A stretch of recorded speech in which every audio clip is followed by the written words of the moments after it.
Salut à tous, bienvenue dans ce premier backcheck XXL de la saison. On est samedi soir, il y avait 3 matchs au programme, un multiplex à suivre sur MySports1 et nos 2 invités qui seront là bien sûr, Gilles Montandon et Steve Huard. Messieurs, on a assisté à tout un match du côté de la Bussard Arena. Gilles, des émotions, retournement de situation et puis les gros bras qui se sont montrés, qui sont sortis de leur boîte finalement au bon moment. Bon, c'est aussi eux qu'on met quand il y a des moments difficiles. Donc, c'est vrai que les gros bras, comme tu dis, c'est eux qu'on met dans toutes les situations spéciales. Par contre, à force de les mettre, ils prennent la monnaie de la pièce. Donc autant mettre ceux-là que de mettre en quatrième. On parle de moments difficiles, Steve. Ambry, la deuxième défaite, 2 matchs de défaite. Il y avait du bon face à Zoug hier soir. Par contre, 3-0 sec face à Rapide. Ambry, les fans d'Ambry à la maison, commencez à acheter vos lampions pour la saison. Vous allez avoir à faire brûler des chandelles. Ça va être une très longue saison. Non, ça va être, il y a du boulot. Il y a du boulot à Ambry, clairement.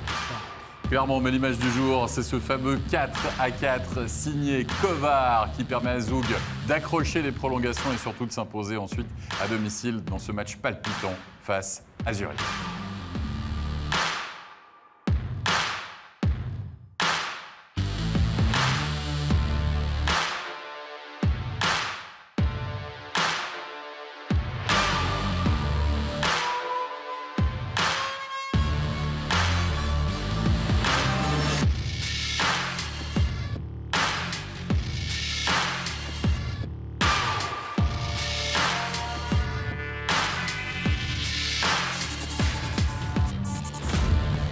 Et on a tous noté que du côté de la Bussard Arena, il n'y avait pas la fameuse caméra au-dessus des buts, la fameuse nouveauté, on va dire, au niveau de la réalisation, ce qui doit aider les arbitres à pouvoir vérifier si en effet un puck est bien franchi la ligne, est bien rentré, un but est bien valable. Et là, j'ai envie de dire, Stéphane, heureusement.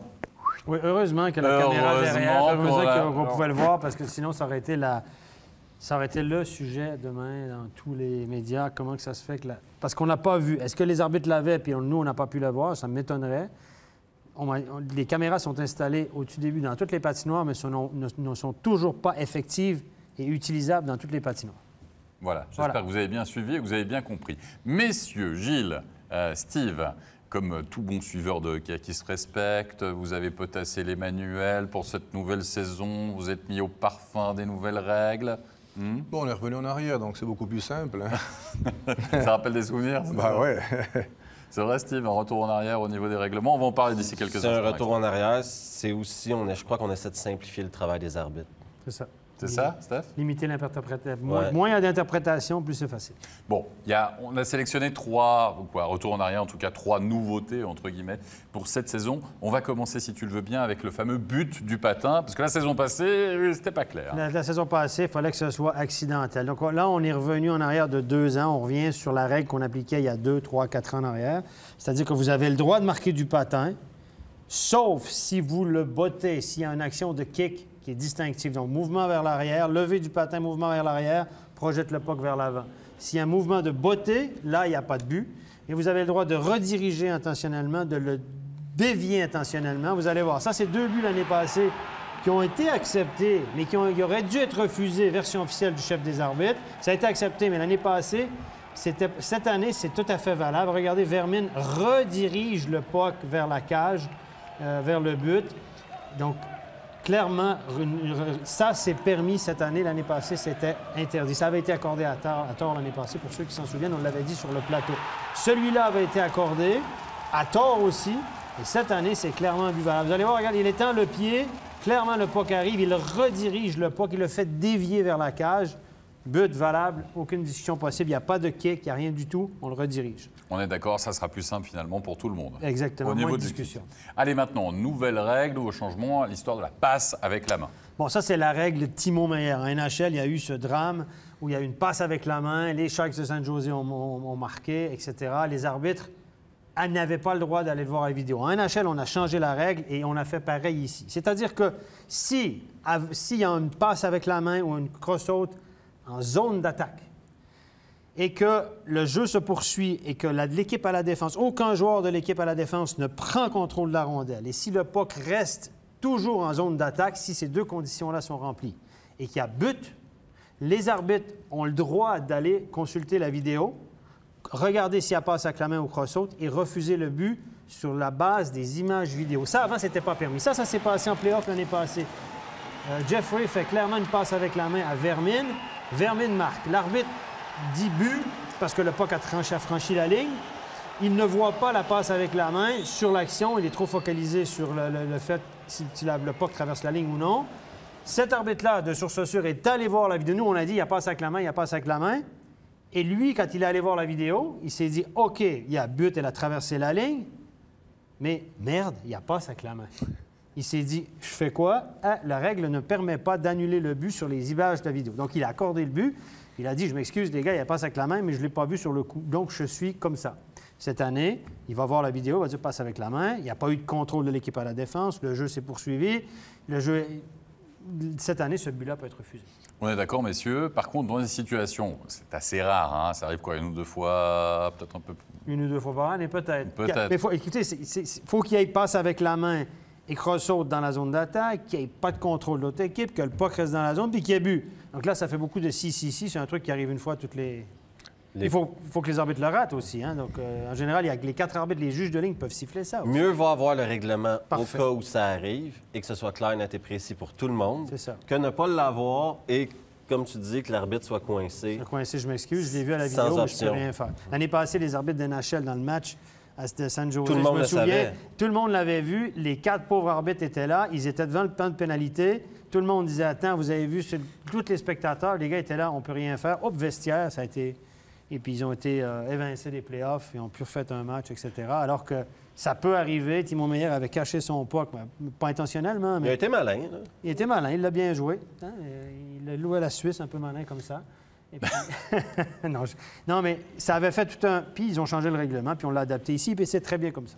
C'est très bien comme ça, en effet. Petit rappel tout de même, hein, s'ils s'en aperçoivent sur un panel, je sais pas, une double punition de 2+2, si après 3 secondes, il y a de passer avec la main qu'ils n'ont pas vu et qu'ils marquent, si la défense, un défenseur, l'équipe qui défend n'a pas touché le puck, on revient en arrière de 3 minutes 57, on est d'accord? Exactement. Voilà, c'est bien ça.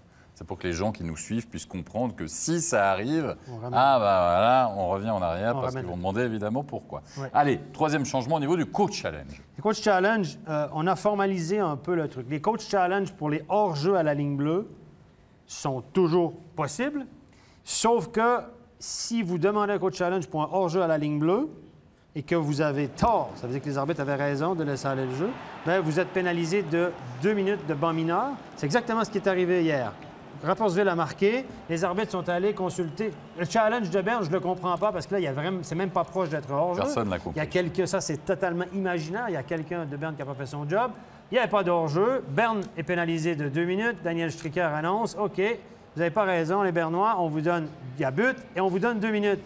Et comble de malheur, Rapportsville a marqué sur le powerplay qui a suivi. Doublement pénalisé. Le coach de Berne a essayé, Yalonen, sur les conseils de quelqu'un qui était sur la galerie de presse, qui a sûrement eu une remontrance aujourd'hui, parce que je ne sais pas ce qu'il a imaginé. Peu importe, ça, c'est la situation d'hier. Donc, vous avez le droit de demander le nombre de challenges que vous voulez. Si vous n'avez pas raison, c'est 2 minutes chaque fois. Le deuxième type de challenge, c'est pour les obstructions sur le gardien. En Suisse, c'est pas très grave. Donc, vous avez le droit, disons que les arbitres accordent un but et ne veulent pas aller considérer... Les arbitres peuvent toujours aller consulter la vidéo de leur propre chef. Ça se fait de façon très naturelle. En général, quand les gars ils râlent, ils discutent, ils vont à la vidéo. On a formalisé le truc quand même. Au cas où un arbitre refuserait d'aller voir la vidéo, l'équipe a le droit de challenger la décision, obliger les arbitres. Pour challenger une décision, il faut que le temps mort soit toujours disponible. S'ils n'ont pas pris leur temps mort, ils ont le droit de dire « OK, on challenge ». Les arbitres vont consulter, prennent leur décision. Si les arbitres si le challenge n'est pas concluant, donc les arbitres restent sur leur décision, ils perdent leur temps mort et ils perdent aussi le droit de reprendre un autre coach challenge. Donc, ce n'est pas à l'infini pour les obstructions sur le gardien et c'est à l'infini pour les hors-jeux parce qu'il y a 2 minutes de pénalité. Voilà. Et puis c'est clair, mais moi, je suis le seul qui voit en anglais, on dit loophole, catch-22. Tu es en play-off, il reste 5 minutes à jouer, tu te fais marquer le 4-3. Tu challenges pour prendre un plus long temps mort que tes 30 secondes réglementaires. Là, ça peut t'offrir 4 minutes de temps mort pour tes bons joueurs, Jules, n'est-ce pas? Non? Typiquement, ce soir, tu peux challenger, tu peux dire n'importe quoi sur le but. Zurich aurait pu challenger le but de Hoffman. Zurich aurait pu Alors que challenger. c'était même pas proche, puis tu remets Par contre, tu as le droit de jouer d'après le règlement. Quoi. Si le règlement le permet, tu n'es pas forcément en faute. Bon, l'année passée, on a vu des coach challenge pour des hors-jeux imaginaires. À la fin aussi. Voilà, donc, hier, c'était imaginaire aussi du côté de Berne. Là, ça, je ne l'ai toujours pas compris. Mais voilà, on a formalisé les coach challenge. Le but du patin, on a simplifié. Et on a le deuxième, c'était la passe avec la main. Passe avec la main, le règlement Timo Meyer, où on a donné une solution facile aux arbitres pour être sûr de prendre la décision, pour pas que les arbitres soient les seuls cons à ne pas pouvoir juger la situation alors que tout le monde le voit à la maison. C'est bon. Allez, on verra ce que ça va donner, évidemment, au niveau de ce nouveau règlement. Premier match de la soirée, il y en avait trois rencontres, celle entre Rapperswil et Ambri-Piotta, deux équipes qui avaient perdu vendredi soir, et puis deux équipes qui sont dans le même groupe, donc ils vont s'affronter 6 fois. Autant vous dire que c'est des matchs très importants entre deux équipes qu'on qualifie souvent un petit peu de faibles, on va dire, au niveau du contingent. Et c'est Rapperswil qui va s'imposer dans cette rencontre 3-0 avec des réussites de Clark, de Chervenka et de Nico Duner. Et surtout un Kevin Clark sur une passe de reste de Chervenka. Une déviation, une erreur, un turnover à la ligne bleue, un revirement, une habile déviation. Manzato s'est fait prendre entre les jambes. Oui, mais messieurs, 3-0 pour Ambri. Gilles Montandon, hier face à Zoug, Ambri avait vraiment fait le job à domicile, avait poussé Zoug dans ses derniers retranchements. C'était très serré après 2 tiers. Là, on a eu le sentiment que cette équipe d'Ambri, je sais pas, elle manquait peut-être d'essence ce soir. Ben, c'est toujours un peu le cas de ces équipes qu'on dit un petit peu de ventre mou du classement, voire vers la fin. C'est qu'ils passent leur temps à se défendre, ils donnent une réelle bonne impression, mais du moment où tu arrives dans une équipe qui est à peu près à ta hauteur, où tu dois créer quelque chose, faire du jeu, et ça devient beaucoup plus difficile. Il faut être créatif, puis là, ils n'ont peut-être pas forcément le contingent pour. Alors Steve, on sait, il y a eu un gros départ, c'est Kubalik au niveau offensif du côté d'Ambri, et puis la blessure de Kantz avec Manzato dans la cage. Ça a vraiment le sentiment que c'est deux grosses. Moi, je crois qu'au Novotny retour, aussi. Novotny, Kubalik, Kantz. Mais moi, je crois qu'au 1er décembre, on va déjà commencer à parler de la saison prochaine à Ambri. Moi, je regarde, ils sont pas mal coachés. Hein. Non. Ça n'a rien à voir avec le coaching. Il n'y a pas de talent. Aujourd'hui, D'Agostini se battait tout seul comme un diable dans l'eau bénite à essayer de créer 1 ou 2 trucs à gauche, à droite. Mais il est tout seul. Le groupe de défenseurs ne rendent pas jaloux les équipes de Ligue B. C'est tout ce que je vais dire. Non, Plastino, ça va. Oui, il y en a 1 ou 2 qui survivent. Là. Et Pahir, les nouveaux, c'est jeune, c'est inexpérimenté. C'est pénible. Ça va être pénible. C'est triste, mais c'est aussi la réalité d'Ambri. Hein. Ils n'ont pas les budgets des autres équipes et tu vas avoir des années où tu es chanceux. Lucas Chereda, c'est un excellent entraîneur qui est capable de motiver ses joueurs. Mais à un moment donné, quand tu vas en perdre 8 sur 10, là, puis... Puis tu fais guerre Muller l'année passée ont des grosses saisons, mais ils étaient avec qui? Kubalik, qui tournait tout dans l'or. Donc, tu ramasses des assists.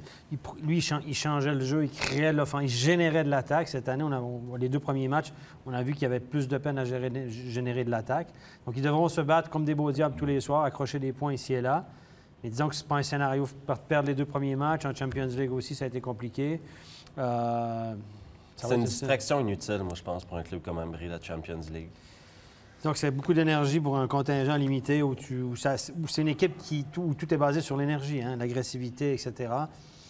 Sur la longueur, ça va être compliqué. Complication pour Ambri et Rapperswil. Un petit mot quand même, Gilles Montandon, parce que hier non plus, Rapperswil face à Berne, à la Post Finance Arena, pendant 2 tiers, à LCP Berne. Bon, c'est vrai qu'à ce moment-là de la saison, il y a tellement d'énergie, les mollets et les biceps sont encore saillants, donc ils peuvent y aller. Hein. Ça change du début de saison quand même pour Rapperswil par rapport à la saison passée. D'accord. C'était compliqué. Non, mais je veux dire, à ce moment-là, si on n'a pas l'énergie nécessaire pour embêter les adversaires, ça devient pénible d'entrer là. Non, mais c'est clair qu'ils vont pouvoir challenger passablement d'équipes. Mais forcément, à la longue, ils vont rentrer dans le rang. Ça te rattrape. Sur 50 matchs, il y a des trucs qui te rattrapent. À 5 contre 5, ils ne font pas le poids. Mais écoutez, ils ont Chervenka. J'allais dire quand même, On parlait de talent du côté d'Ombrie, peut-être. Là, du côté de Rapperswil, Chervenka, c'est quand même un joueur. Il ne marquait pas de but l'année passée, Rapperswil. C'est un but, mais à peine même pas 2 buts par match. Chervenka, hier soir, il y a un point. Clark, un point hier soir, un point ce soir. Chervenka fait un but, une passe ce soir, il gagne 3-0. Peut-être qu'ils lui ont eu un bonus au point à Chervenka, donc il faut connaître une très bonne saison. Mais change Chervenka de côté, peut-être ce soir, c'est 3-0 pour Ombrie. Hein? Aussi. On va voir, messieurs, à voir ce que ça va donner Rapperswil cette saison. Allez, on va passer maintenant à la rencontre entre Genève, Servette et Bienne, deux équipes qui s'étaient imposées aussi la veille, vendredi soir. Et du côté d'Evernay, il y avait quand même deux gros noms absents. C'était Tanner Richard du côté de Genève et puis un certain Jonas Hiller dans la cage du côté de Bienne. Du coup, c'était Lien Pope qui défendait la cage zélandaise. Ça a été une histoire de powerplay pendant un long moment finalement dans ce match, parce que c'est Wingels qui va ouvrir le score sur un assist de Smirnov. Une très belle assist. Regardez, hop, il aligne, elle sort la passe, elle est parfaite. Et Smirnov, ça, il le fait très bien. C'est un joueur qui est doté d'un excellent sens du jeu, c'est un bon passeur. Regardez, la passe, elle vient.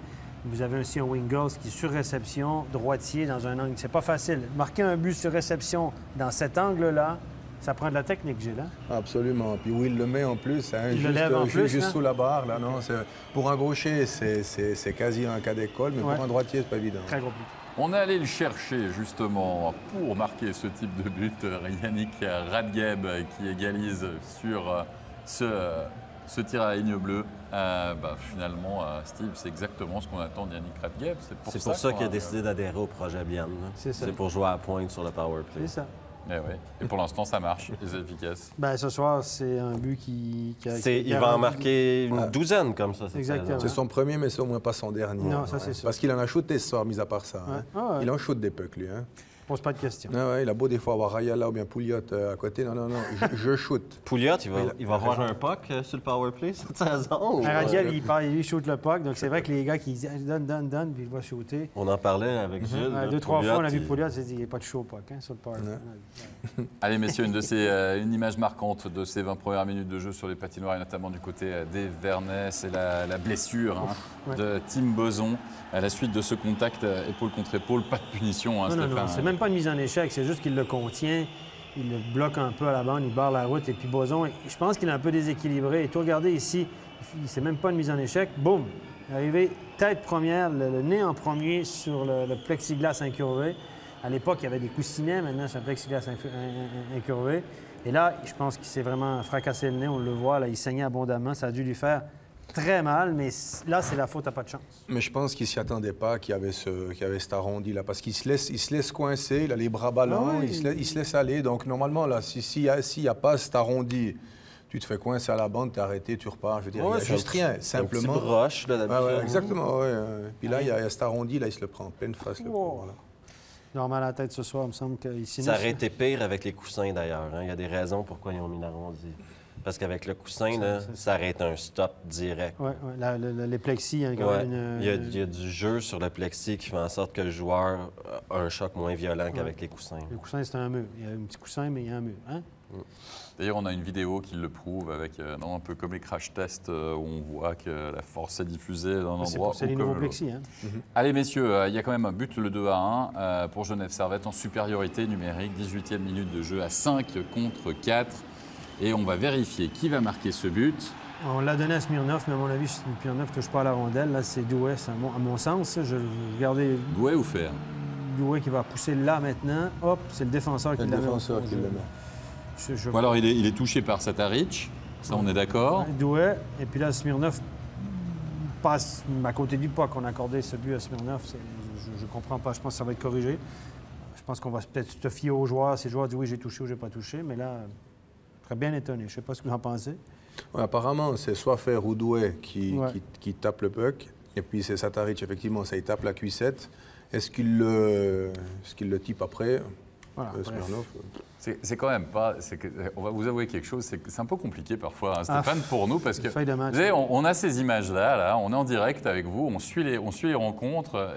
Nous, sur le site officiel de la Ligue, le but était attribué à Smirnov, tu m'arrêtes si je me trompe.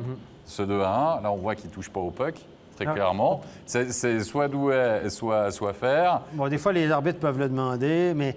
Il faut expliquer aux gens, on a le temps pour expliquer aux gens comment ça se passe. En Suisse, c'est les arbitres. et seuls les arbitres qui décident de dire, OK, c'est lui qui a marqué, assisté de lui et lui. Donc, des fois, c'est difficile d'avoir tout ensemble. Les arbitres, ils ont le micro, ils peuvent se parler, mais il y a souvent des erreurs. Ça va vite. Il y a souvent des erreurs et personne ne les corrige. Les feuilles de match sont corrigées à minuit. Quand la soirée est finie, il y a 2 jeunes garçons dont le père travaille à la Ligue qui s'occupent de ça, qui revoient tous les buts et qui corrigent toutes les... Donc, on a vu hier soir, il y a eu un nombre incalculable de corrections. C'est incroyable. En NHL, même dans la Ligue junior au Canada et en NHL, ça se passe comme ça. L'arbitre, il y a un but, l'arbitre vient au banc de chronométrage et dit « c'est le 8 qui a marqué ». Je pense que c'est le 8, à mon avis, c'est le 8. Allez voir.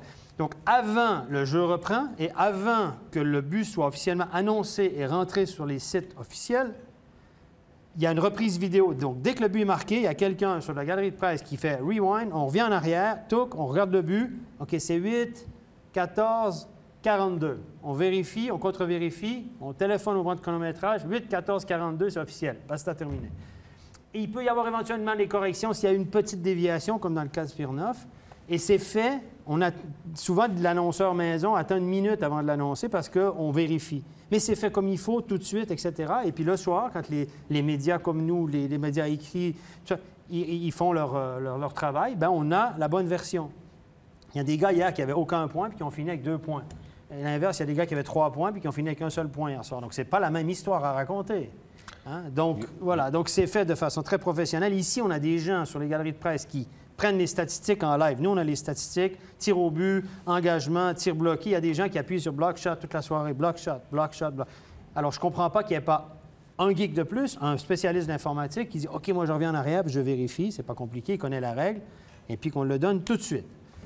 Petit manque de professionnalisme encore, on a encore un petit bout. Cette année, on a fait les caméras, peut-être l'année prochaine. Il y a 2-3 joueurs aussi qui se permettent d'aller voir les arbitres une fois de temps en temps. Ah, ça, je peux vous dire qu'à l'époque, là, maintenant, au moins, ils sont corrigés après. Les arbitres, ils disent, OK, au moins, ce sera juste. Mais à l'époque, le nombre de fois que les joueurs venaient, il y a une passe, il y a un assist, tu peux corriger à la fin des tiers, à la fin des périodes, c'était le cirque total. Mais moi, je comprends. C'est des professionnels.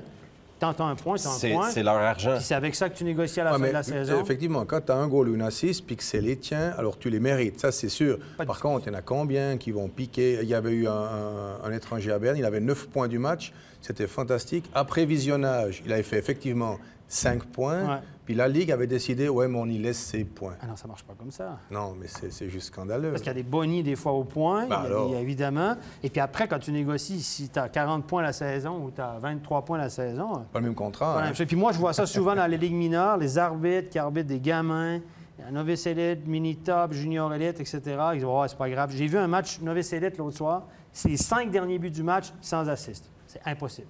Là, il y a des arbitres qui ne font pas leur boulot. Moi, je dis aux jeunes arbitres, faites-le juste. C'est important. Voilà, c'était l'explication pour vous dire que parfois c'est compliqué aussi pour nous en direct de vous donner parfois le bon nom entre guillemets du buteur et surtout des passeurs.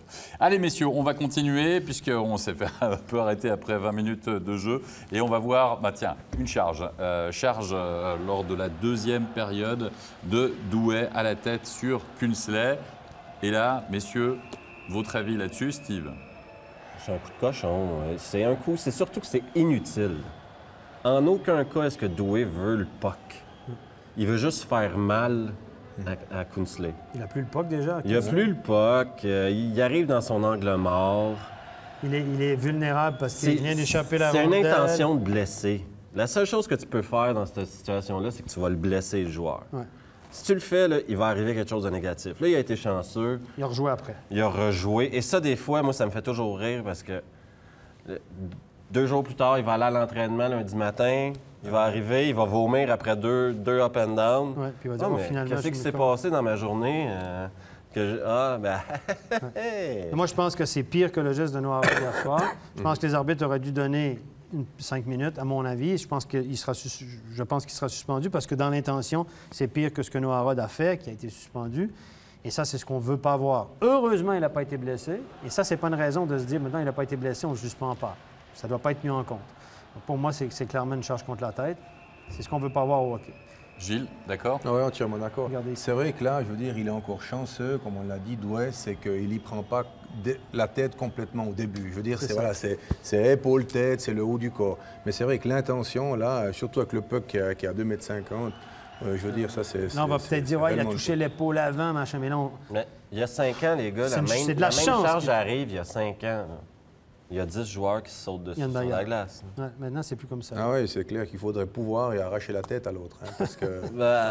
Si la Ligue ne punit pas, c'est c'est aux ça. joueurs de se polisser entre eux. quoi. À voir, il y en a une autre ce soir dans la rencontre entre Oui, il y en a une Zug et autre qui Zurich était pas qu'on va jouée. regarder d'ici quelques instants aussi. Allez, on en reste à ce score de 2-1 en faveur de Genève Servette, donc après 40 minutes de jeu. On est en troisième période et Bienne va égaliser 5 contre 4. L'inévitable, Tony Rayala, bien aidé avec le patin de Berton. Et là, ça a fait la crêpe. Gilles, ça va tourner dans cette rencontre. Oui, effectivement, là, c'est clair que... Effectivement, sur ce coup-là, il est chanceux, mais je veux dire, il est à la bonne place, il attend, il est patient, ça tape la jambière du Genevois, et puis le puck finit au fond. Mais voilà, les pucks, on sait très bien qu'il faut les mettre devant le goal, après, advienne que pourra. Mais comme Il y a tout qui tourne dans l'or. Hein. c'est ce que je veux dire, c'est que Rayala, là, il marche sur l'eau, donc autant qu'il en profite. Hein, tout ce qui touche, ça se transforme en or, donc autant qu'il continue. Et qui va marquer le game winning goal? Luca Conti, messieurs. Luca Conti, nouveau biennois. Et il marque déjà un point, un but importantissime pour ses couleurs quand même. Parce qu'un game winning goal d'une victoire à l'extérieur, c'est toujours très important. Oui, oui, c'est bien. Moi, là, je trouve que Genève Servette s'est fait prendre comme tout le match, a été très passif, a donné souvent la ligne bleue, les défenseurs ont reculé. Sur cette situation-là, c'est exactement ce qui s'est passé. On a reculé. On a pu faire un croisement puis obtenir un tir de qualité sans jamais déjouer les défenseurs. Et Kunti est allé pour la partie supérieure et Tony Rayala. Qui d'autre? Son 5 buts en 2 soirs, 3 buts hier, 2 aujourd'hui, 2 dans la cage vide. Un mot quand même. Messieurs, hier, on a vu ces deux équipes s'imposer. Match de Genève solide, encaissé qu'un goal. Première sortie pour Genève Servette. Bienne, vraiment dominateur face à Fribourg-Gotteron. Vraiment, beaucoup de block shots de la part de Bienne, beaucoup d'engagement, etc. Et puis, si vous étiez avec nous depuis le début de la soirée, on a dit, Steve, que c'était soft, finalement, ce match. Un peu deux équipes C'était très gentil, très passif. Moi, au début de la saison, quand ils ont embauché Pat Aymon, et là, j'aime pas ça être méchant avec les coachs parce que je pense que Pat, c'est une bonne personne et tout, mais tout le monde est allé dans les médias à Genève pour dire nous, on va jouer un jeu de possession de rondelles. On veut le puck, on va aller le chercher, on va se battre pour avoir le puck. C'est pas ça qu'on a vu. C'est pas ce qu'on a vu, c'est ça? C'est pas ce qu'on a vu, et en plus, peut-être que je connais pas ça, ou peut-être que je comprends mal ce que je vois, mais ils sont passifs. Ils ressemblent beaucoup plus à d'autres équipes qui faisaient ce système de jeu-là. Même dans leur zone maintenant, c'est collapse, laissez-les nous tourner autour pendant 20 secondes. Oui.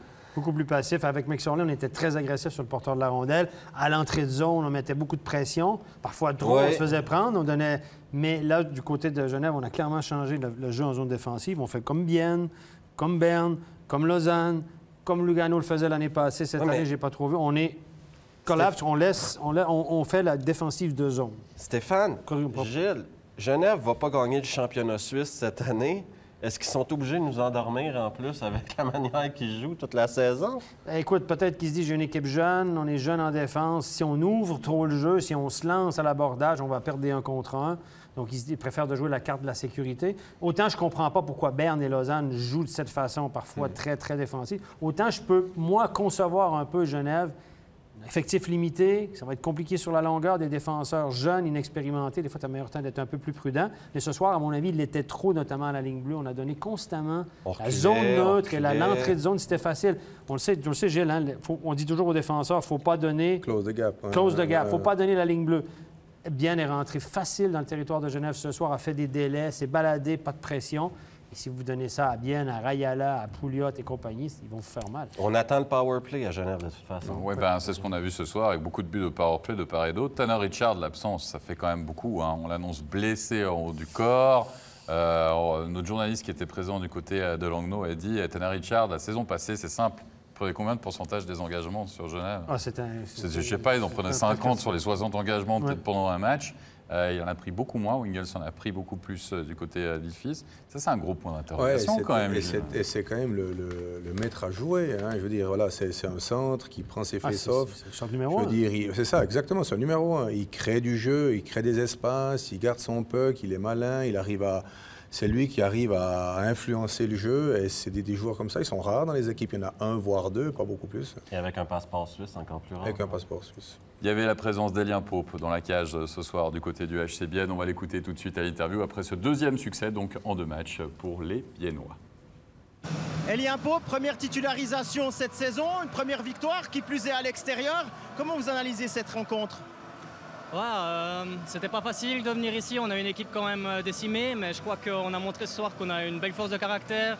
On était mené au 3e tiers, on a réussi à faire tourner le match et puis à la fin c'est ça qui compte et puis c'est clair que c'est une belle performance d'équipe ce soir.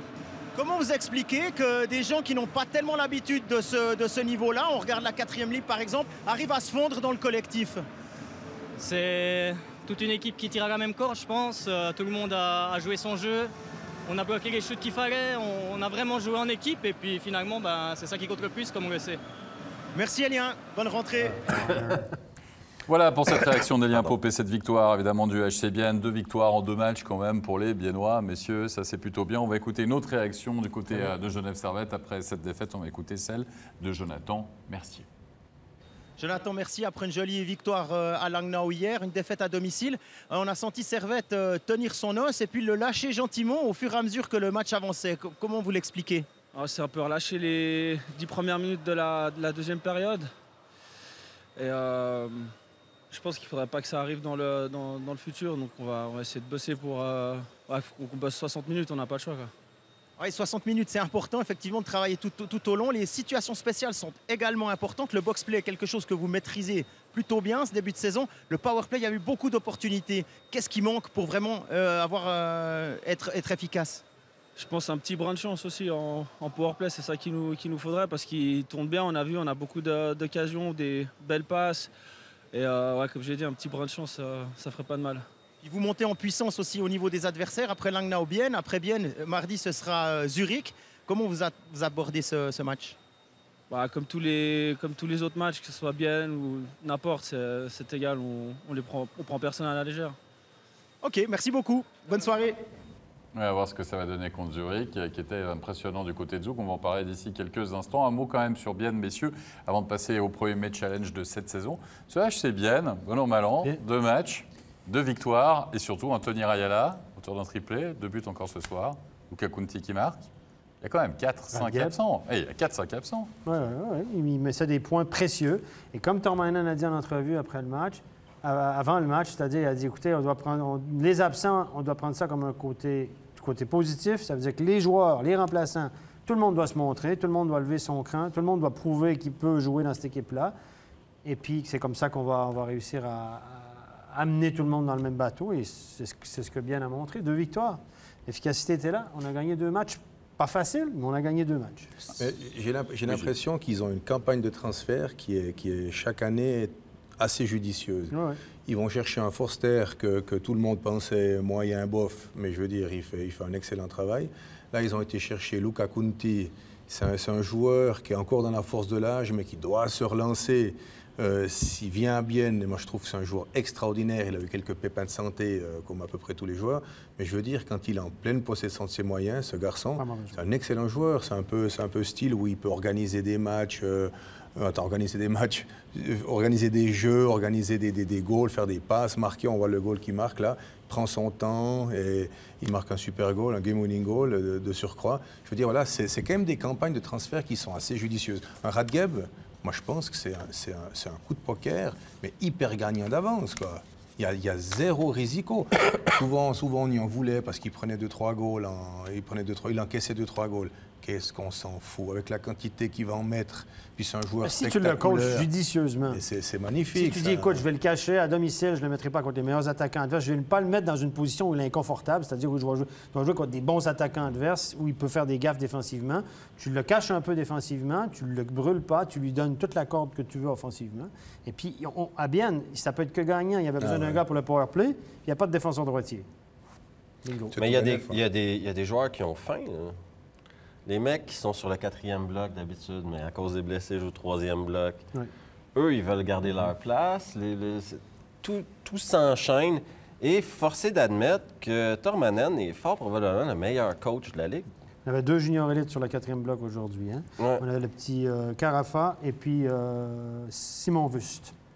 Avec Houlmer qui doit être Avec aligné en Tanner attaque, qui a en plus. 20 ans, qui a joué au championnat du monde l'année passée, qui Moser, est Davosien, qui- et Moser qui est toujours là aussi en défense, on n'entend pas parler. Il fait son job. beaucoup. Tormanen fait beaucoup avec pas grand-chose quand on compare à Zug, à Zurich, à Lausanne. Est-ce que ça peut durer sur la durée? Parce que j'ose croire que c'est un coach qui doit quand même demander beaucoup de ses joueurs.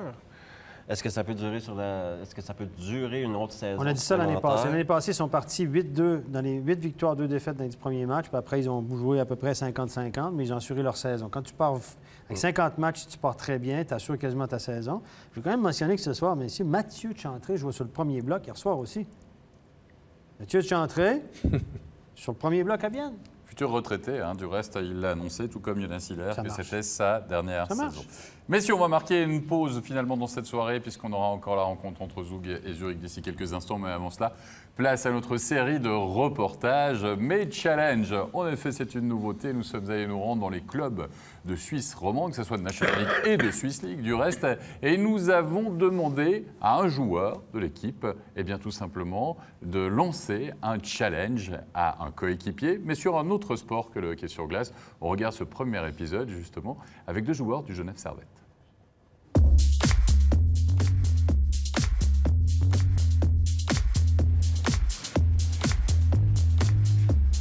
Qu'est-ce que tu fais, Enzo? Ça va pas te servir à grand-chose, ça.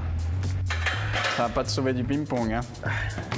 Je crois que tu vas gagner contre moi au ping-pong. C'est pas une question. On règle ça maintenant? Quand tu veux. Allons-y.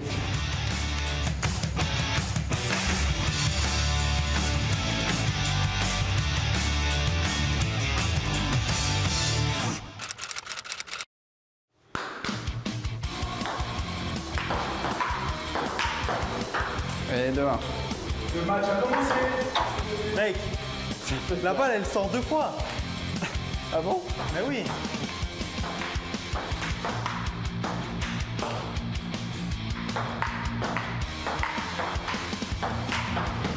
C'est vrai que la foule est en délire dans les travées des Vernes. Oh là là, mec. Quel filet. Magnifique.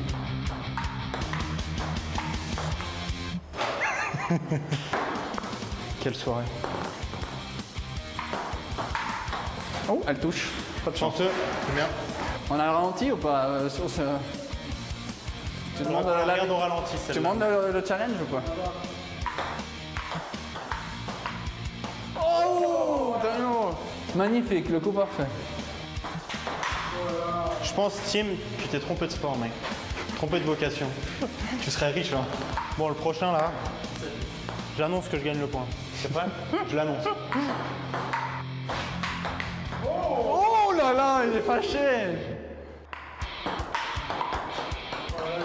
Ouais, mais qu'est-ce que tu veux que je fasse? 21-11. D'autres participants? Ça allait tellement vite, vous voulez faire un deuxième chat ou... Je sais pas, ça avait passé tellement vite, j'ai pas vu le temps passer, moi. Moi, je vais continuer de faire du sport, de m'entraîner, miser sur le hockey. Tim est de loin le meilleur joueur du vestiaire. Ouais. J'étais le deuxième. Il a eu le culot d'annoncer un point gagnant et il l'a fait. Beau ce match. Bon, c'est ce qu'on retiendra de son match. Voilà, certains ont commencé tranquille avec une petite partie de ping-pong. Il y en a d'autres qui se sont retrouvés sur des pédalos plutôt roses en forme de flamand. Enfin, je vous dis que ça, on Des aura golfeurs de aussi, tout. hein. On aura de tout. En effet, le golf. Allez, messieurs, on va revenir à cette soirée, si vous le voulez bien, de National League. Il y avait un dernier match et une superbe affiche entre Zug et les ZDC Lions. Match particulier pour un certain Garrett Rowe, qui retrouve du reste ses anciens coéquipiers. Et surtout, Roman Vik, qui retrouve le sourire et qui va ouvrir le score du côté de la Bossart Arena. Hop, 1-0, avec un Leonardo Giannoni. On en parle maintenant de Giannoni? On peut. On peut? Stéphane, on en parle maintenant de Giannoni. Ouais, moi, il a un début de saison relativement. Écoutez, ça, c'est pas un mauvais tir, etc. Il descend un peu vite. Voilà, il est ordinaire. Il est juste correct. Admettons que son nom, c'est Nifeller. Nifeller, où on a. Ou Schlegel. Oui, là, on dit, ah non, ça va pas. C'est vrai, c'est vrai. Gilles, franchement, c'est quand même un début pas si évident que ça. On ne le sent pas impérial. Il doit retrouver 7 buts en 2 matchs. des marques, là. Ouais, effectivement. Bon, il faut pas négliger le shoot de Romanovic, hein, quand même. Là, je veux dire, il fait quand même une fin de shoot, il attend, il procrastine un petit peu, il les met dans le haut du filet. Je veux dire, voilà, quoi. Après, bien sûr, est-ce qu'il faut... Il a eu l'habitude, lui, d'avoir des 5 gardiens devant lui. C'est ça, des guerriers devant lui, où il avait quasi peu de shoot. Voilà, c'est pas toujours très académique, ces arrêts de puck, là. Voilà, il va se mettre dans le bain, il va être mis à contribution de plus en plus. Et c'est là qu'il va trouver ses marques, mais peut-être il laisse un petit peu de temps. 7 buts en 2 matchs quand même. L'année passée, ça a pris, je pense, 5 ou 6 matchs avant qu'il accorde 7 buts. Hein? 10 blanchissages, je pense. 11 même. 11. On va voir quand même la suite et l'évolution, hein, parce que c'est vrai qu'après 5 rencontres, on pourra quand même faire un petit bilan du début de saison, en tout cas de Leonardo Giannoni sous ses nouvelles couleurs. Allez, on se rend en deuxième période. On vous a parlé de charge, on a vu celle de Douai tout à l'heure. Là, on va voir celle de Marty sur Barofner. Ton avis, Stéphane? Elle n'est pas belle, mais pas du tout. Le joueur est vulnérable, penché en avant, et Marty va de bon cœur. Il écrase la tête contre la bande. Regardez, là, il est en déséquilibre. Là, maintenant, regardez. Boum. Écoutez, Schelling à Lausanne, qui joue à Lausanne l'année dernière, c'est l'année dernière ou il y a 2 ans, il avait fait une charge comme ça sur un joueur de Cloton. Ça, il y a 2 ans, forcément, c'est Cloton. Il avait écrasé la tête, très gentiment d'ailleurs. C'était même pas autant d'élan. Il y a eu 5 matchs de suspension. Et là, pour moi, c'est plus pareil au même. Le joueur est vulnérable. Est-ce qu'il a vraiment besoin d'y éclater la tête contre la bande? Là, maintenant, je pense pas. Il n'y a même pas besoin d'y toucher. Il y a déjà le puck. L'autre a perdu le puck. Il n'y a pas besoin d'y toucher. Le puck est libre. Moi, ce qui m'embête, c'est plus l'attitude de Marty qui se retourne, puis il l'engueule encore pour lui dire « Mais relève-toi, t'as rien, quoi ». Je veux dire, voilà, moi, au niveau du comportement, Regardez, il est là, regardez Marty, le puck est libre. Le puck est plus... Voilà, il a le puck et tout. Je l'aime pas du tout. Le joueur est vulnérable, il écrase la tête contre la bande. Ça, c'est la définition d'une charge contre la tête. Est-ce qu'on est d'accord? Regardez. 2+10. Hein, ça aurait dû être 5. Ça, c'est clairement 5. Et puis, je peux te dire que sur l'angle de la bande, hein, tu peux te faire hyper mal. Tu prends l'angle là, hein, sur le côté, là. C'est le coup. C'est le coup que tu peux ramasser. C'est le coup. Charge contre la tête. Là, toute l'énergie va contre la tête. Est-ce qu'on est d'accord? Ils ont donné charge contre la tête, les arbitres. Mais 2+10. T'as pas de rapport à écrire sur un 2+10. C'est vrai que c'est plus simple. Quand tu arrives à la maison à 2 h du matin, c'est plus simple. Ouais. Je le dis et je l'avoue. C'est pas un truc que tu penses forcément. Mais c'est vrai que quand tu arrives à 2 h du matin, tu vas ouvrir l'ordi, commencer à faire le rapport, c'est pas très agréable. Mais bon, ça doit pas être comme ça. Allez, on va continuer au niveau des buts. Cette fois-ci, on est toujours en deuxième période. Réaction à égalisation, surtout de Zug par Torel, avec le travail de Klingberg. Et cette égalisation à 5 contre 4. Beau jeu. Torel, première fois qu'on entend parler de lui. On a Kovar qu'on a entendu parler. Klingberg, bonne fin de Klingberg. Hein, il a été patient là-dessus. Ah, mais Klingberg, là-dessus, il fait un jeu extraordinaire. Oui. Hein, parce qu'il n'a pas la ligne de passe qui est ouverte. Poup. Il fait sa petite feinte. De nouveau, il procrastine un petit peu. Et puis, il met le puck en parfaite position. Il y a eu du travail pour les arbitres, hein, quand même. Puisque là aussi, on est allé voir la vidéo ensuite sur cette réussite signée Prassel pour... le 2-1, Zurich qui reprend l'avantage dans cette partie. On met le puck à la cage, et rebond, on pique à la pelle et à la pioche, regardez, boum, boum, boum, ça pique. Ça, c'est des buts que le Zurich ne marquait pas la saison dernière. Non. Donc, on change les habitudes de travail. Zurich semble être une équipe différente déjà dans sa façon de jouer au début de saison. 2-1 et ensuite même 3-1 pour les Zurichois. Alors on va voir la vérification au niveau des arbitres. Il n'y a aucune discussion possible. Le puck était toujours jouable. Giannoni n'a pas été maltraité. Ils ont dû aller voir 2-3 fois la vidéo. Du reste pendant cette soirée, on va y revenir. Et Garrett Rowe qui va marquer le 3e pour ses nouvelles couleurs. Garrett Rowe déjà très en forme et très en vue lors du premier match. Et une nouvelle fois, il se dit peut-être 3-1 pour Zurich. Après 40 minutes de jeu, hein, une équipe zurichoise solide. Franchement, maîtrise son sujet, on va dire, jusque-là. Oui, tout à fait. Zurich joue bien, est en maîtrise du match. Un bon tir, un rebond direct, c'est un but, c'est un gimmick, comme on dit en anglais. Hein. Tu es là, tu arrives comme rebond, c'est des buts faciles. Moi, les gars, tu tombes sur la canne.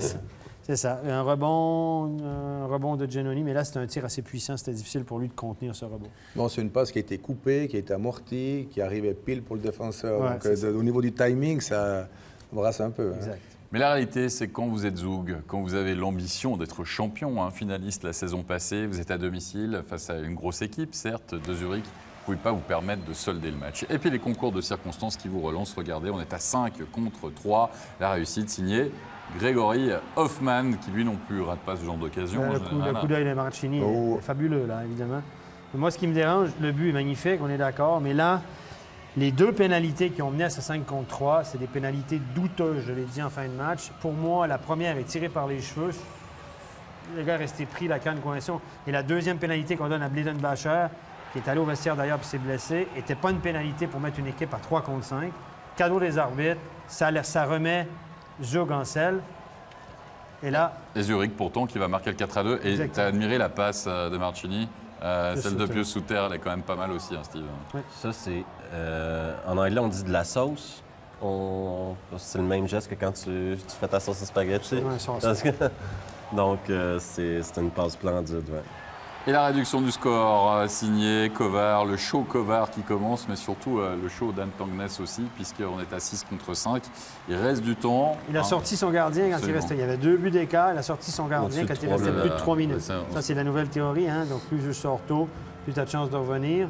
Il y a beaucoup, vous avez vu, à la hauteur de la patinoire, il y a beaucoup de brouillard ce soir. On se pourrait être dans la plaine de l'Orbe au mois d'avril. Ouais, exactement. Donc, rebond, Kovar, premier but de la saison. On dit beaucoup de bien de ce gars. Il était à la bonne place au bon moment. Et il a celui qui a poussé le puck au fond. 2+2, Romanvik, qui, pour une crosse ôtée dans le visage, va prendre ses 2 minutes plus 2 minutes. Et finalement, là, le geste de l'arbitre nous dit non, il n'y a pas goal, mais on va quand même aller voir la vidéo. Et on va s'apercevoir que le puck, en effet... a traversé la ligne. A traversé la première ligne. Regardez là, maintenant, on le voit. Clairement, regardez, là, le puck, on voit le blanc entre le puck et la première ligne. Donc, les arbitres vont à juste titre accorder le but. Mais on a frôlé le scandale. Franchement, si les images sont pas nettes, alors qu'on annonce des caméras au-dessus du but et l'image de la traditionnelle paluche, comme on l'appelle, hein, derrière la cage, ne permet pas de voir cette deuxième ligne. Oh là là là là là. Parce qu'il faut savoir, que dans tous les patinoires, il y a des caméras installées au-dessus du but. On nous l'a annoncé, mais elles ne sont pas tous activées. Elles ne fonctionnent toujours pas tous. Pas tous effectifs. Hier, à Lugano, ça a bien fonctionné, on l'a vu. Ce soir, je ne sais pas si les arbitres ont pu le voir, mais nous, on n'a jamais pu voir ces images. Alors, je pense que les arbitres ne les avaient pas. Gilles et moi, on discutait pendant le truc et on s'est dit un truc. Quand tous les joueurs lèvent les bras pour célébrer et que l'autre équipe arrête de jouer... En général. En général, c'est goal. Puis quand tous les spectateurs derrière, ça, c'est pas toujours le cas, mais des fois, ça peut être une bonne indication. En tout cas, moi, je vais vous raconter une anecdote en ligue. À l'époque, qu'on arbitrait à 3 et qu'on n'avait pas les vidéos, tout ce que vous venez de dire, c'est un indice pour un arbitre de dire OK, il y a but. Tu regardes tout le monde se lève, tu pointes, puis ça passe comme une lettre à la poste. Puis des fois, tu ne l'as pas vu. Mais à l'époque, à 3, pas de vidéo, tu es derrière le jeu, etc. Tu vois tous les spectateurs, les joueurs s'arrêtent. C'est un indice, là. Mais les joueurs sont tellement émotifs que sur le coup, le mec qui a marqué le but, il lève les bras, c'est sûr. C'est ça. Puis il se laisse féliciter. Puis là, ils ont dit, oh non, on continue de jouer. Mais tu vois les joueurs de Zurich qui ont déjà abdiqué. Quoi. Ouais. Ça veut dire, pour que je comprenne, dans certaines patinoires, il y a des caméras en dessus du goal. Ils ne fonctionnent pas toujours. Ils ne sont toujours pas activés. Mais ça veut dire qu'il y en a certaines qui fonctionnent et puis dans certaines patinoires, ça ne fonctionne pas. C'est ce qu'on m'a dit. Ça se fait qu'on n'attend pas que toutes les patinoires soient fonctionnelles avant de mettre ça en il y a des patinoires où c'est peut-être plus compliqué que d'autres par la force des choses. La Vaudoise Arena, vous ne pouvez pas parce que peut-être que le système n'est pas encore totalement installé, etc. On dit que c'est à Zurich, à Fribourg aussi. Alors, ce que je veux dire, c'est que tu ne les mets pas en activité. Que ce soit égal partout. Que ce soit égal partout. Sinon, je vous ne vois pas. Le soir, on rend la décision, c'est égal pour les deux équipes. Allez, messieurs, il y a encore... Désolé parce que je sens qu'on va encore en reparler, mais enfin, pour l'instant, je pense que tout le monde a fait ouf sur cette égalisation. Et Zug va s'imposer, finalement. Hein, ils ont le momentum, comme on dit, en marquant ce but. Et on a parlé de notre ami Giannoni, en disant qu'il ne fait pas un début de saison flamboyant. Là, Flueller... Moi, je ne sais pas ce que vous en pensez, messieurs, mais... Non, il ne doit pas prendre ce but-là. Il est sur la ligne de but, le gars. Regardez. Et on a l'impression qu'en plus, il s'écarte au moment du shoot. Il fait le one knee down. Mais d'habitude, on demande au gardien d'avoir l'épaule collée contre le poteau, prêt à mettre son casque pour bloquer justement ce point-là. Et lui, il a le bloqueur par terre. Ouais, il est trop bas, beaucoup trop bas. Puis en plus, c'est un grand gardien. Hein? C'est des hockey professionnels. Je préfère qu'il me retenir, c'est que Lindbergh, c'est lui qui marque. Hein. Il le met, je veux dire. Il a dû le mettre comme ça pour qu'il passe. Hein, son puck, c'est extraordinaire. Hein. C'est un joueur de hockey professionnel. Carl Lindbergh a une grosse expérience de NHL. Hein. Ouais. On a vu les étrangers de Zug ce soir. Mais, et on va en parler d'ici quelques instants, Stéphane, justement des étrangers. Avant cela, on va passer aux 3 étoiles de notre soirée, messieurs. 3e étoile, c'est l'auteur du Game Winning Goal pour Bien, Luca Conti. Et j'ai envie de dire finalement, Gilles, c'est une 3e étoile qui peut peut-être relancer exactement ce que tu disais. C'est du talent quand même, Luca Conti, et il peut renaître du côté de Bien. Ah ouais, je réitère mes dires. Là, moi, j'aime bien ce garçon. Il est convaincant quand il est sur la glace. Il joue vraiment au hockey sur glace. Il a fait des titres aussi à Zurich, pas pour rien. Il faisait la paire avec Romanovic, je crois. C'était un magnifique duo. Après, ça a été un petit peu plus chaotique, mais c'est vrai que c'est un magnifique joueur. Regardez, il est très élégant aussi.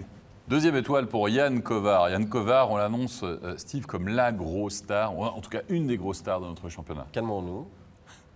Respirons par le nez. Il profite de jouer avec Marchini et Hoffman, qui attirent beaucoup d'attention, qui gagnent. Hoffman, si tu fais le tour des 12 premiers centres et que tu as dit quel ailier tu aimerais avoir dans ton équipe, le nom d'Hoffman va sortir à 10 fois. Oui, probablement. Ouais. C'est le gars à qui tu veux passer le puck pour qu'il shoot. Et, il est bien entouré, le garçon. Là, il a connu un bon match, mais avant la 3e période, moi, je n'avais même pas remarqué qu'il était habillé. Hein. Donc, exactement. On l'a pas, moi, ce que j'ai vu des 2 matchs, on ne l'a pas vu énormément. On s'est même dit que c'est 43. Ouais. Il marque 2 buts ce soir, mais c'est 2 tap-in. 2 buts.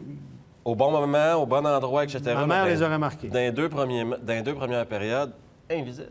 Exact. Ah, mais je veux dire, tu ne prends pas non plus un Kovar pour jouer défensif dans le 4e bloc. Non, il était sur la glace sa place à ce moment-là. Au coin du goal, il screen le gardien, il va mettre des rebonds, il va en mettre d'autres et comme ça. Mais il faut lui donner aussi le temps de s'adapter. Ça fait plusieurs années qu'il est en KHL, où il est très, très bon en KHL. Il arrive en Suisse. Je pense que s'il était si bon que ça en KHL, il sera aussi bon en Suisse. Hein, ah, tout à fait, oui. Il va ramasser des points. C'est sûr. Première étoile, messieurs, le portier de Rapperswil, Melvin Nifeler. Blanchissage pour Rapperswil. Stéphane, blanchissage. Oui, ça peut arriver souvent. Ça n'arrivera pas souvent. Ça n'arrivera pas souvent non plus. Mais écoutez, il jouait contre Ambry ce soir. On a dit justement dans ces équipes, Ambry, Davos, Rapperswil et Lugano jouent 6 fois l'un contre l'autre. C'est le groupe de l'autre bout de la Suisse. Et ils vont faire des points ce soir. Rapperswil ramasse 3 points contre Ambry. C'est 3 points bonus. C'est des équipes qui vont se rapprocher de la barre. Ces 2 équipes-là vont se rapprocher de la barre grâce à ce groupe relativement faible. Oui.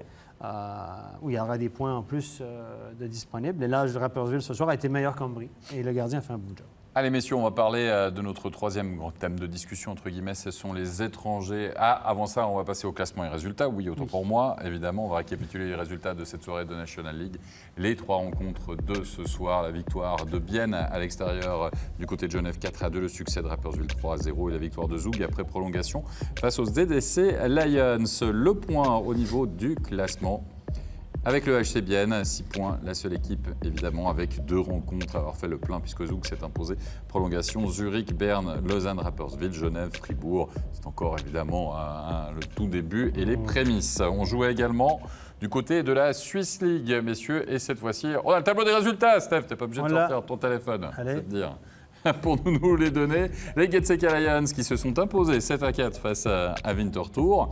Holton qui bat Langenthal 6-3. Défaite de Sierre après les tirs au but face à Turgovie. Ajoie qui s'impose à la Chaux-de-Fonds 6-4. Championnat compliqué pour la Chaux-de-Fonds. Et victoire de 3-1 de Viège à Cloton. Joli succès, dis donc. Et puis on vous rappelle, en passant, que le premier studio de Swiss League, ça sera la semaine prochaine pour le derby valaisan du côté de la nouvelle patinoire à Viège, entre Viège et Sierre. Oui. Et ça va être absolument passionnant. Maintenant, parlons des étrangers de notre championnat, thème de discussion, Stéphane, puisqu'il y en a un certain nombre quand même qui ont débarqué cette saison. Oui, on en a 20. Et puis, 20 qui ne sont pas les moindres. On a regardé, si vous regardez le tableau qu'on a fait pour vous, on les a répartis par nationalité. Et là, il y a beaucoup de nationalités. On a 4 Canadiens, dont David Desharnais, Ryan Spooner, Fair Maxwell. On a 3 Américains. Gunnarsson, le défenseur de Fribourg, a un nom suédois, mais il est américain. On a 6 Suédois, donc l'invasion des pays du Nord se poursuit. On a 6 Suédois, dont quelques-uns qui nous arrivent d'NHL avec beaucoup d'expérience. On a un Autrichien qui joue à Bienne, un Slovène qui joue, lui, du côté d'Ambry, c'est Sabolic, qui tente de remplacer Kubalic, mais je ne suis pas sûr que ça va être la même chose. On a 3 Finlandais, et les 3 Finlandais, ce sont des défenseurs. Attention. Et on a 2 joueurs tchèques, dont Kovar, dont on a parlé tout à l'heure, et le défenseur, le gardien, de Ambry, qui ne sera pas aligné, évidemment, tout le temps, parce qu'on va aligner plus d'étrangers. Donc voilà, mais on a quand même, messieurs, je pense, de la qualité et de l'expérience. Moi, je pense qu'avec les nouveaux étrangers qui sont arrivés dans notre championnat, si on regarde leur parcours, leur CV, je pense que ça va être un plus pour notre championnat. J'aimerais votre avis. Gilles? Oui, c'est absolument. C'est vrai qu'alors après, il y a des étrangers qui sont aussi partis, qui étaient extrêmement bons, style Kubalik, là, tu l'as dit. Ouais. Effectivement, alors échanger Kubalik contre le nouveau qui a débarqué en Brie, ce ne sera peut-être pas forcément le même niveau. Des étrangers qui partent, des étrangers qui viennent, mais c'est vrai que le niveau, là, au niveau des imports, je pense que c'est vraiment un pas en avant. J'ai l'impression que notre championnat attire quand même pas mal de bons joueurs. Pour les raisons financières, évidemment, parce que je pense qu'on paye... Après la KHL, on est le championnat et de loin qui paye le mieux, nettement mieux qu'en Suède, nettement mieux qu'en Finlande. On a vu les budgets des nettement mieux qu'en AHL aussi. Nettement mieux qu'en AHL, donc le 2e niveau nord-américain. Donc on attire parce qu'on a les moyens d'attirer d'excellents joueurs. La qualité de vie aussi. La qualité de vie vivre en Suisse, c'est pas mal mieux que vivre en Sibérie. Hein? Oui, ça c'est clair. À salaire égal, le mec qui a le choix d'aller jouer à... Mais les exemples de Kubalik aussi doivent jouer et doivent montrer que un apport peut se montrer dans notre championnat et puis peut aller voyager, traverser l'Atlantique et puis...